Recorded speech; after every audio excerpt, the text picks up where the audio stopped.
Hey, it's Austin with Mage Fitness. This is my first submission for 5 minutes 60. I want to talk a little technique talk. For push-ups, I like to have my hands a little bit wider than shoulder width apart. You'll see tons of different content online. People talking about the quote-unquote perfect placement of hands and perfect push-up. What it really comes down to is what your body tells you, and I want to stress that. For some people, they like to have their hands wider. Some people like to have their hands closer. There's no perfect right or wrong. It's really what works for your body. So if you don't do push-ups a lot, just play with the hand placement and you'll find a sweet spot that feels good to you. One technique tip I do want to offer, though, about push-ups is the hand grip. So you see my palms are on the floor, but my hands are not loose, okay? Meaning my palms are flat, but I am engaging my fingers and my thumb to slightly grip the floor. I'm not squeezing the floor hard like I'm trying to make a fist, but I am engaging my fingers and my thumb to slightly grip the floor, and I suggest you do that. That'll help with control. That'll help with supporting your wrists so that you don't injure your wrists. It's just good, safe practice. Now, abs. I'm doing a basic sit-up here. I want to point out that when you do these routines and submit them in, you can do whatever ab exercise you want. You don't have to do just a basic sit-up. But the only thing I would ask or stress is don't do like a quarter crunch. There's an ab exercise called a crunch, which is about half the distance of what I'm doing right here, or half the range. And crunches are cool. They're fine.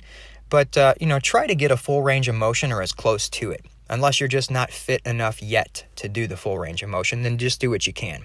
But my point I want to make is, don't do every week, like a sort of half crunch or a half little slight leg lift. Like, challenge yourself to get a full range of motion. You're not always going to get that full range of motion, but you keep working toward it, and then eventually you will. All right, squats.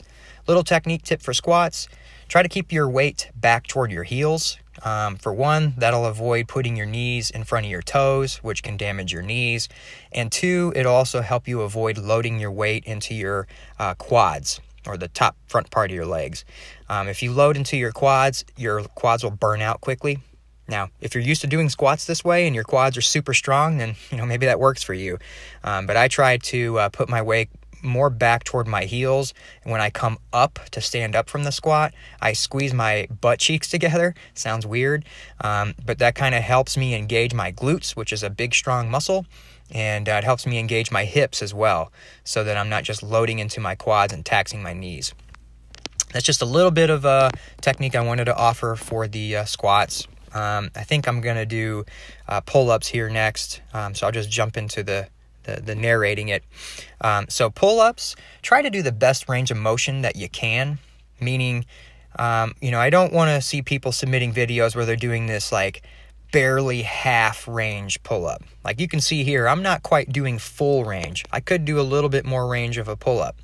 And in future videos, I'll try to do a better job at getting that full range. But if you're not getting the full range in some of these exercises, that's okay. We're going for time here. But my point is, don't do like little bitty, like come just a few inches down and back up. Don't cheat yourself. Try to go full range of motion. If you can't, then just do what you can. But keep working toward 3/4 range at least, if not full range. You'll see most of mine are at least 3/4 range. I'm doing definitely beyond half range pull-ups.